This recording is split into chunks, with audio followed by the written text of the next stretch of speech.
अस्सलाम वालेकुम, मैं आपका होस्ट भी हूँ और दोस्त भी हूँ डॉक्टर काशिफ अहमद मलिक। होम एडी चैनल के साथ आपके लिए हाजिर हूँ। हमेशा की तरह एक नए मौजू, एक नए कंसल्टेंट के साथ एक डिफरेंट लेवल पे हम बात करते हैं जो कि आम लोगों के लिए, हमारे अपने लोगों के लिए बहुत मुफीद हो। हमने सोचा तेज़ाबियत पे ही हम एक प्रोग्राम करते हैं, उससे रिलेटेड से बात करते हैं। तो हमेशा हमारी तरह हमारे कंसल्टेंट हमारे साथ होते हैं। मुर्शिद हॉस्पिटल हेल्थ केयर सेंटर की तारीफ़ मैं इस तरह कर सकता हूँ कि यहाँ पे आपका सेहत सरूत कार्ड भी चलता है, आपका PWA भी है, और सबसे बड़ी बात ये 330 बेडेड हॉस्पिटल है जो कि वाहिद हॉस्पिटल है पाकिस्तान का जो बलूचिस्तान और सिंध की जंक्शन पर है। यहाँ पे हमारे दोनों से तरफ से पेशेंट आते हैं, हर कैटेगरी के पेशेंट आते हैं। ये सबसे बड़ा हॉस्पिटल है बल्दिया का, और माशाल्लाह हमें पैनल्स भी बहुत सारे हमारे पास हैं, तो हमें बहुत अच्छी एक प्रैक्टिस मिलती है। मैं एज ए डर्मेटोलॉजिस्ट, मुझे बहुत अच्छी प्रैक्टिस मिलती है। और आज जिन कंसल्टेंट से मिला रहे हैं वो गैस्ट्रोएंटरोलॉजिस्ट हैं, डॉक्टर अनम। डॉक्टर अनम हमारे साथ हैं। अस्सलाम डॉक्टर अनम, कैसी हैं आप? Thank you so much for coming. और डॉक्टर अनम गैस्ट्रोएंटरोलॉजिस्ट है, पेट और सारे उससे रिलेटेड जुमला बीमारियों की स्पेशलिस्ट। तो डॉक्टर साहब, ये तेज़ाबियत जो है ये बड़ी आती है, और तेज़ाबियत की वजूहत क्या है? और हमने सुना है कि कोई बैक्टीरिया भी होता है। ऑफ कोर्स मुझे तो पता है आप, लेकिन हमारे व्यूअर्स को बताइए वो बैक्टीरिया क्या होता है, क्या फंक्शन है और क्या कर सकता है। जी डॉक्टर साहब। अच्छा, आज का हमारा जो टॉपिक है वो है Helicobacter pylori infection, H pylori, जो कि बहुत कॉमनली देखा गया है, बहुत कॉमन रीज़न है एसिड पेप्टिक डिजीज़ का। मतलब जो भी मरीज़ मैदे की तेज़ाबियत के साथ मतलब खाना हजम नहीं हो रहा है, जलन होती है, भूख नहीं लग रही है, उकाई, उल्टी, ये सारी चीज़ें, तो इनका एक मोस्ट कॉमन जो रीज़न है हेलिकोबैक्टर पाइलोरी है। ये एक कोमा शेप्ड ऑर्गेनिज्म होता है, ग्राम नेगेटिव, जो कि ये बैक्टीरिया है ना डॉक्टर? जी, बैक्टीरिया, बिल्कुल ये बैक्टीरिया। और ये खाने पीने से लगता है, मतलब बाहर का खाना खाने से या ऐसी खुराक जिसमें ये जरासीम पाया जाता हो उससे लगता है। ये वो कौन सी डॉक्टर साहब हमारे व्यूअर्स को बताइए ताकि वो इससे थोड़ा सा एहतियात करें। ये मतलब बाहर जो ठेले पे जो ओपनली चीज़ें पड़ी हुई होती हैं, जो विदाउट एनी प्रॉपर प्रिकॉशंस के साथ लोग सेल कर रहे होते हैं, प्रॉपर सफाई का ख्याल जान नहीं होता है, तो उन जगहों पे ये पाया जाता है। तो खाने पीने से ही लगता है ये जरासीम। अमूमन लोग पूछते हैं कि हमें एच पाइलोरी कैसे लग गया, तो ये वजह यही होता है कि खाने पीने में पता नहीं चलता है, बेएहतियाती हो जाती है, या घर में ही कोई ऐसी चीज़ होती है। जी डॉक्टर साहब, घर में जो क्या खाने क्या हो सकता है जो एच पाइलोरी का वजह बन सकती है? घर में ये है कि लोग कभी कभी क्या करते हैं कि 2 से 3 दिन का पुराना खाना भी रीयूज कर रहे होते हैं, तो वो भी एक रीज़न होता है कि आप मतलब ये कि घर में अगर खाते भी हैं तो फ्रेश खाएं, मतलब हर टाइम का जो प्रॉपर मील प्रिपेयर थोड़ा बनाएं लेकिन फ्रेश बनाएं आप, मतलब ये रीयूज ना करें। और बाहर से खाना ना ही खाएं, क्योंकि बाहर के खानों में तो सफाई के साथ तो अमूमन नहीं होता है, तो उसके लिए उन चीज़ों में ये ज़्यादा पाया जाता है। और दूसरा ये कि मरीज़ को सिम्टम्स होते हैं वो सेम, मतलब मैंने आपको पहले ही बताया था कि गैस्ट्रो में जो भी सिम्टम्स होते हैं बिल्कुल इंटरकनेक्टेड है। मतलब मैदे में तेज़ाबियत है, जलन है, ले रहे हैं ओमिपेराजोल, राइजेक वगैरह का इस्तेमाल कर रहे हैं, लेकिन सिम्टम्स इम्प्रूवमेंट नहीं आ रही है, बहुत लंबे अरसे से सिम्टम्स लेके चल रहे हैं, तो इंडिकेशन यही है। वही मतलब हम कहते हैं कि हेलिकोबैक्टर पाइलोरी किस किस लोगों में टेस्ट करना चाहिए, किन में नहीं करना चाहिए। तो एक पेशेंट जो कि प्रीवियसली इन सब डिजीज़ के साथ चल रहा है, एक डायग्नोस्ड केस है एसिड पेप्टिक डिजीज़ का, पहले एंडोस्कोपीज हो चुकी हैं या टेस्ट हो चुके हैं, तो उनमें तो हमारे जहन में पहले ये बात आएगी कि हेलिकोबैक्टर पाइलोरी हो सकता है कि इन्फेक्शन हुआ हो, तो उनमें टेस्ट करें आप। दूसरा ये कि फैमिली हिस्ट्री अगर ससेटेबल है तो उनमें भी आप टेस्ट कर सकते हैं। और दूसरा ये टेस्ट को तशखीस करने के बहुत सारे तरीके हैं। सबसे जो मोस्ट कॉमन जो टेस्ट हमारे पास है वो है एच पाइलोरी स्टूल एंटीजन, पखाने में मैदे का जरासीम चेक करना। उसकी सिर्फ एक इंडिकेशन है कि अगर आप पिछले कुछ अरसे से या महीने से या हफ्ते से मैदे का कैप्सूल इस्तेमाल कर रहे हैं, जैसे ओमिपेराजोल वगैरह, तो उसको 2 से 3 हफ्ते रोक के उस टेस्ट को करना चाहिए। अच्छा। जी बिल्कुल, वरना फॉल्स नेगेटिव रिजल्ट्स मिल सकते हैं आपको। तो मतलब डॉक्टर साहब दोबारा से बता दीजिए कि जब टेस्ट करने हो उससे पहले अगर ओमिपेराजोल या कोई एंटासिड आप खा रहे हैं, राइट डॉक्टर साहब, तो उसको स्टॉप करिए 3 हफ्ते तक, जी, फिर उसके बाद कराइए। तो बेचारा 3 हफ्ते तक तेजाबियत बर्दाश्त करेगा, तो उसकी जगह पे आप H2 रिसेप्टर ब्लॉकर दे सकते हैं, क्योंकि दोनों का मैकेनिज्म जो है ठीक है। देखिए इन सब के लिए आपको डॉक्टर साहब से मिलना होगा। डॉक्टर अनम हमारे मुर्शिद हॉस्पिटल की कंसल्टेंट गैस्ट्रोएंटरोलॉजिस्ट है। Monday, Tuesday, Wednesday, Thursday, Friday, Saturday सुबह 8 से 4 होती है। इनसे अपॉइंटमेंट बुक करा के इनसे सारी डिटेल्स मालूम करें और आपको हेल्प आउट करेंगी। जी डॉक्टर साहब। और इसके बाद टेस्ट करें आप 2 से 3 हफ्ते तक, उसकी जगह पर आप बाकी चीज़ें मतलब मतलब कुछ ऐसे ड्रग्स हैं जैसे H2 रिसेप्टर ब्लॉकर है, फेमोटिडीन है, फेमोक्सिन, ये दे सकते हैं ताकि उनकी तेजाबियत पे मतलब कंट्रोल हो जाए। और कुछ सिरप्स भी हैं जैसे गैविस्कोन है, म्यूकेन है, उनसे भी एसिडिटी में काफ़ी बेहतरी आती है।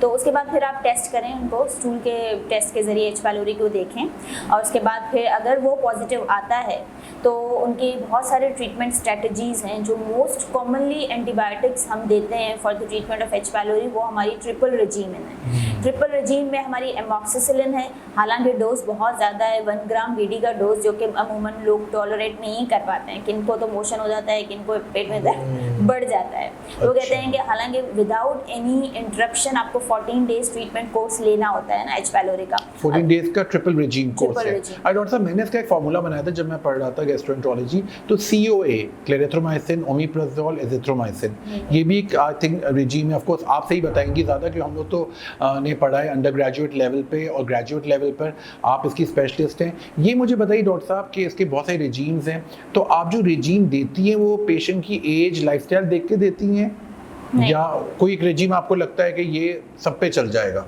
नहीं, मतलब हम जो रेजीम देते हैं, जो हमारा मोस्ट कॉमनली जो यूज्ड रेजीम है वो हमारा यही है कि क्लेरिथ्रोमाइसिन है, एमॉक्सिसिलिन है और ओमिपेराजोल है। ठीक है, वो हम पूरा 14 डेज तक देते हैं, लेकिन पेशेंट को हम पहले ही बता देते हैं कि इसके साथ ये हो सकता है, क्योंकि एमॉक्सिसिलिन मेजॉरिटी डायरिया इसका मोस्ट कॉमन साइड इफेक्ट होता है। तो हम ये बता देते हैं, अगर कंप्लेन करे कि मुझे पहले भी मैं यूज़ कर चुका हूँ और मुझे डायरिया हो चुका है, तो फिर हम उसकी जगह पर एमॉक्सिसिलिन की रिप्लेसमेंट पे मेट्रोनाइडाजोल भी एक रेजिमेन में ही आता है। तो आप क्लेरिथ्रोमाइसिन, मेट्रोनाइडाजोल और ओमिपेराजोल फॉर 14 डेज दे सकते हैं आराम से। तो इससे मरीज को कोई कंप्लेन नहीं होगी डायरिया की। और अगर एक पेशेंट है जो कि पहले ट्रिपल रेजीम इस्तेमाल कर चुका है, इसके बावजूद H पाइलोरी, जो कि हम ट्रीटमेंट की स्टॉप करने के 6 से 8 हफ्ते के बाद टेस्ट करके देखते हैं कि भाई आपका H पाइलोरी खत्म हुआ भी है या नहीं हुआ है, क्योंकि टेस्ट करना भी बहुत जरूरी है। स्टूल से ही करते हैं, जी बिल्कुल, वो स्टूल से भी कर सकते हैं। बाकी भी टेस्ट हैं, लेकिन जो मोस्ट इनएक्सपेंसिव और इजी अवेलेबल टेस्ट है वो हमारा H पाइलोरी स्टूल है। सबसे रिलायबल टेस्ट कौन सा है डॉक्टर साहब H pylori? Reliable H pylori stool है, वेरी रिलायबल टेस्ट। तो मतलब ये तो बहुत अच्छी बात हुई कि रिलायबल भी है, सस्ता भी है, और ये है कि आपको ये बता, क्योंकि बार-बार टेस्ट कराना होता है, राइट डॉक्टर साहब? ठीक है डॉक्टर साहब। अच्छा डॉक्टर साहब, ये मुझे बताइए कि पेशेंट जो होगा वेट लॉस के साथ आएगा, क्या उसका सिम्टम्स और साइंस होंगे आपके पास? मतलब ये सारे तो ऐसे पेप्टिक्स के जो सारे भी सिम्टम्स होंगे वो तो ठीक है, लेकिन अगर कोई पेशेंट एक अलार्मिंग सिम्टम के साथ आता है, अब इन आम सिम्टम्स के साथ अगर मरीज़ कंप्लेन करता है कि मेरा वज़न भी गिर रहा है, मुझे काला पखाना भी आ रहा है, मुझे खून की उल्टी आई है, या मुझे परसिस्टेंट वॉमिटिंग्स हैं, या खून में कमी आ रही है, तो ये एक अलार्मिंग है। तो ये H पाइलोरी से अगर मैं इसको कनेक्शन करूं तो ये हो सकता है कि H पाइलोरी एक लीडिंग कॉज भी है गैस्ट्रिक एडिनोकार्सिनोमा, गैस्ट्रिक कैंसर का भी। तो अगर एक पेशेंट को पुराना H पाइलोरी का मसला चल रहा है और अचानक से उसके सिम्टम्स में कोई अलार्मिंग सिम्टम आ जाता है, तो फिर आप ज़रूर उनको गैस्ट्रिक माल्ट लिम्फोमा, जो कि गैस्ट्रिक कैंसर H पाइलोरी करवाते हैं, उसके लिए ज़रूर असेस करें, इन्वेस्टिगेट करें, क्योंकि ये भी एक कॉज है अनटिल अनलेस आपका H पाइलोरी ट्रीट ना हो जाए। इसीलिए कहते हैं कि H पाइलोरी की ट्रीटमेंट बहुत ज़रूरी है, whether it is causing symptoms और नॉट, बिकॉज 30% में it can be asymptomatic as well. और डॉक्टर साहब, एक चीज़ हमने जब पढ़ी थी, ज़रा आप स्पेशलिस्ट हैं, कि H पाइलोरी आपका स्टमक कैंसर भी कॉज कर सकता है, तो ये एक बहुत बड़ा एक थ्रेट है लोगों के लिए। तो H पाइलोरी को पहले से ही इरेडिकेट कर दिया जाए और वो कर दी जाए। डॉक्टर साहब, ज़रा हमें फिर से बता दीजिएगा कि बाहर खाना, साहब ने मेरे को बता दिया, घर के खानों में हम जो अगर फ्रीज़र वाला खाना खाते हैं उसमें भी हो सकता है क्या? जैसे क्योंकि आपको पता है फ्रिज और डीप फ्रीजर सबके पास ही है, तो आप ये कहेंगे कि हमेशा फ्रेश खाना खाओ, जैसे अक्सर घरों में होता है कि सुबह खाना अलग बना, रात का खाना अलग बना और वहीं पे ख़त्म कर दिया। लेकिन डॉक्टर साहब, अक्सर घरों में ये होता है कि कुछ लोग दूसरे दिन खाना चाहते हैं या वो होता है, तो कितने दिन तक आप सेफ रहते हैं? मतलब ये कि मिनिमम 2 डेज है। अच्छा, उससे ज़्यादा सेफ नहीं। ठीक है डॉक्टर साहब। अच्छा डॉक्टर साहब, ये मुझे बताइए कि जब ट्रीट हो गया पेशेंट, अच्छा उसको बार बार हो रहा है, तो फिर अब क्या किया जाए? एक रेजिम देने के बाद अगर पेशेंट को, मैंने मतलब ट्रिपल रेजिम दे दिया, मेरे पास एक पेशेंट आया, मैंने उसको ट्रिपल रेजिम दिया, उसके बाद 6 to 8 weeks after stopping antibiotic मैंने उसका टेस्ट करके देखा कि वेदर इट इज़ ट्रीटेड और नॉट।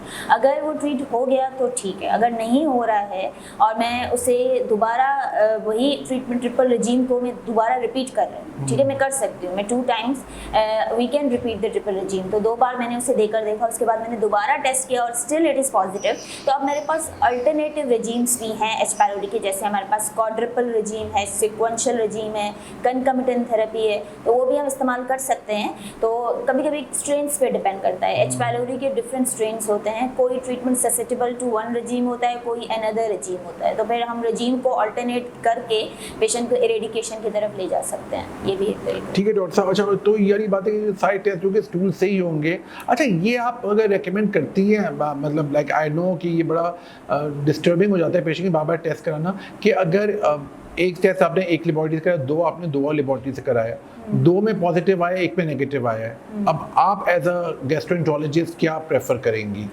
मैं ये कहूँगी कि जो बेस्ट लेबॉर्ट्री है मुर्शिद हॉस्पिटल के बहुत अच्छे रिजल्ट्स हैं, तो आप मुर्शिद हॉस्पिटल का पहला टेस्ट करवा रहे हैं तो आगे भी आप इसी को फॉलो करें, तो इस तरह आपके लिए आसानी हो जाएगी।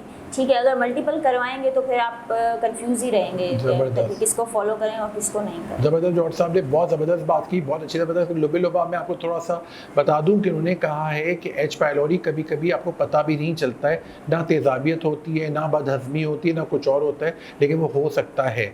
तो आप ये एक टेस्ट है जो आपके स्टूल से होता है एच पायलोरी का, वो करा के देख लीजिए अगर आपको ज़रा सी भी कोई अनकंफर्टेबल फीलिंग हो रही है। राइट डॉक्टर साहब? और खाना घर का 2 दिन से ज़्यादा का पुराना मत खाया करें, या तो किसी को दे दें या कोई खा ले या कोई उस टाइम के पीरियड के अंदर, क्योंकि वो खाना इस काबिल नहीं रहता और वो एच पायलोरी का एक सबब बन सकता है। अच्छा डॉक्टर साहब, बस मुझे आखिरी जाते थे ये बता दीजिए कि आपका हमारे व्यूअर्स के लिए क्या मैसेज है, क्योंकि लोग आजकल बहुत अल्लम गल्लम खाते हैं या बहुत महंगी चीज़ें भी खा रहे होते हैं, ऐसी बात नहीं है, लोग बर्गर्स खा रहे हैं, वो खा रहे हैं, लेकिन बाहर से तो आ ही रहा है वो, तो उसमें आपने कहा कि हर किस्म के बाहर खाने में ये होने के चांसेस ज़्यादा हैं बनिस्बत घर के खाने से, तो आप प्लीज़ उनको बता दीजिए, क्योंकि आप बताएंगी तो उसकी बात ही अलग होगी। गैस्ट्रोएंटरोलॉजिस्ट हमारे साथ डॉक्टर अनम है, मुर्शिद हॉस्पिटल हेल्थ केयर सेंटर की कंसल्टेंट है, वो आपको अपने लिए अवेयरनेस का एक मैसेज देना चाहेंगी। जी डॉक्टर साहब। बस मैं यही कहूँगी कि अगर आप बाहर से खाने का इस्तेमाल कर भी रहे हैं तो मतलब देख कर के रिव्यूज़ देखकर कुछ भी के जहाँ पर मतलब अच्छा बनता हो और आपको अच्छे रिव्यूज़ हों तो वहाँ का आप इस्तेमाल तो कर सकते हैं, क्योंकि बाहर के खाने के बगैर तो कोई रहे तो वैसे भी नहीं सकता। सही कह रही है। तो इसके लिए ये है कि बस रिव्यूज़ देखकर अपनी सेहत का ख्याल रखें, अगर आपको चीज़ अच्छी नहीं लग रही है तो फिर उसे मत खाएं और कोशिश करेंगे घर का बना हुआ खाना ज़्यादा प्रेफर करें। अब वही चीज़ें जो आपके सामने आंखों के सामने बन रही हैं वो तो बहुत ज़्यादा बेहतर है, जो एक चीज़ पीछे बन रही है आपको पता नहीं है। तो ये एच पायलोरी भी खाने पीने मतलब इन्हीं चीज़ों से लगता है कि बाहर की कोई चीज़ खा ली या कुछ ऐसा जो ख़राब है उसी में ये पाया जाता है जरासीम। और कोई भी सिम्टम आता है तो आप फौरी टेस्ट करवाएं, क्योंकि इसको छोड़ना भी सही नहीं, क्योंकि आगे जाके मैंने बताया कि आगे जाके कैंसर भी करवा सकता है गैस्ट्रिक, और ये वाहिद कैंसर है हमारे पूरे जीआई सिस्टम का जो एंटीबायोटिक से ट्रीट हो सकता है। मतलब इनिशियल स्टेजेस में एच पायलोरी की वजह से जो गैस्ट्रिक कैंसर होता है उसको हम इनिशियल स्टेजेस में एच पायलोरी इरेडिकेट करके ट्रीट कर सकते हैं। तो डॉक्टर साहब आपने जो एक बात बताई एसिम्प्टोमेटिक, इसका कोई पता नहीं चलता, ये तो बड़ी अजीब सी बात है, तो इसके लिए आपको अपने टेस्ट कराते रहना चाहिए। अच्छा डॉक्टर साहब, एक पेशेंट को हो गया एच पायलोरी, ट्रीट हो गया, अब कितने महीनों बाद उसको दोबारा टेस्ट करना चाहिए, बिकॉज एक चीज़ ये दोबारा आ सकती है। राइट डॉक्टर साहब? तो आपके ख्याल से एज अ गैस्ट्रोएंटरोलॉजिस्ट एक पेशेंट एच पायलोरी का था, हेलिकोबैक्टर पायलोरी का है और वो ट्रीट हो गया, अब उसे कितने महीने बाद उसको दोबारा से एक तरह से एक रिकन्फर्म करना है? राइट डॉक्टर साहब, क्योंकि दोबारा भी हो सकता है ना, कोई गारंटी नहीं है कि आप ये ट्रीटमेंट दे दिया बस अब जिंदगी पर कभी नहीं होगा, ऐसे तो हम कभी गारंटी किसी भी चीज़ की नहीं दे सकते। तो आप ऐसे कितने महीनों पे दोबारा टेस्ट कराना चाहिए? 6 से 8 हफ्ते के बाद आपको दोबारा टेस्ट करके देखना चाहिए कि इरेडिकेट हो चुका है, क्योंकि मेजॉरिटी में हमें 6 से 8 हफ्ते के बाद जब हम टेस्ट करते हैं तो हमें दोबारा मिल रहा होता है, और उसका मेजर रीज़न ये होता है कि या तो मरीज ने पूरा 14 दिन का कोर्स लिया ही नहीं होता है, या तो डोजिंग सही नहीं होती है, या तो मतलब मरीज बोल ये रहा होता है कि मैंने लिया है, लेकिन अमूमन जो ये बहुत हैवी एंटीबायोटिक्स हैं तो वो मेजॉरिटी बस कह देते हैं कि भाई हमने 14 दिन खा लिया है, हालांकि वो असल में खाते नहीं है। फिर जब 6 से 8 हफ्ते के बाद रिपीट कराते हैं तो फिर वो वही जरासीम नजर आ रहा होता है, तो उनको फिर बताना पड़ता है कि ये कोई आम जरासीम नहीं है, ये आगे चल के आपके लिए नुकसान कर सकता है। तो आप कोशिश करें कि या फिर हम रेजिम्स को अल्टरनेट कर देते हैं, चेंज कर देते हैं जो पेशेंट की उसके हिसाब से हों, जो सूटेबल हो, तो फिर उस हिसाब से उसको ट्रीट कर सकते हैं। बहुत बहुत शुक्रिया डॉक्टर साहब आपके टाइम देने को, हमें बहुत अच्छे ने बताया। आपके कोई सवाल हो तो ज़रूर कहिएगा। अक्सर मैंने लोगों को सुना है कि हम काम करते हैं, मेहनत करते हैं, पेट के लिए करते हैं, तो भाई पेट का भी तो ख्याल रखिए, बेचारा पेट भी तो एक बहुत इंपॉर्टेंट ऑर्गन है जो आपको एनर्जी प्रोवाइड करता है फूड के तौर से, तो आप इसका ख्याल रखिएगा, आप नॉर्मल चीज़ें खाइए, आप कोशिश करें कि बाहर का कम से कम खाइए, और खा भी रहे हैं तो चेक करके कि अच्छी जगह का है। तो डॉक्टर साहब ने बहुत अच्छी बात कही। इसी सिलसिले का एच पाइलोरी के लिए कोई सवाल हो आपको, क्योंकि ये एक ऐसा बैक्टीरिया जो पेट को चिपक जाता है, अमेरिका ने इसको स्टमक बग के नाम से मशहूर किया हुआ है। तो ये एक समझे कीड़ा है जो पेट को चिपक जाता है, लेकिन इसका इलाज है। आप डॉक्टर अनम से मिलना चाहें, मुर्शिद हॉस्पिटल हेल्थ केयर सेंटर पे अवेलेबल हैं डॉक्टर साहब, सुबह 8 से लेकर 4 बजे तक, Monday, Tuesday, Wednesday, Thursday, Friday, Saturday. Doctor Anam से अपॉइंटमेंट लीजिए, आपका मुआयना करेंगी। कोई भी टेस्ट कराना हो मुर्शिद हॉस्पिटल में अवेलेबल है, 24 आवर सारे ट्रीटमेंट है। अगर किसी भी सूरत से कोई प्रोसीजर, एंडोस्कोपी की जरूरत हो, वो भी डॉक्टर साहब यहाँ पे करती हैं। तो आप लोग बिला झिझक होकर यहाँ पर आइए। यहाँ पे सेहत स्रोत कार्ड भी चलता है। किसी को अगर असिस्टेंट की जरूरत है, PWAB, और वैसे भी यहाँ के रेट्स काफ़ी रीजनेबल हैं, और ये इस पूरे एरिया में बहुत मशहूर और बहुत बड़ा हॉस्पिटल है, 24 आवर्स ओपन है। Thank you very much for watching today's episode. Signing out, doctor Kashif Ahmad Malik.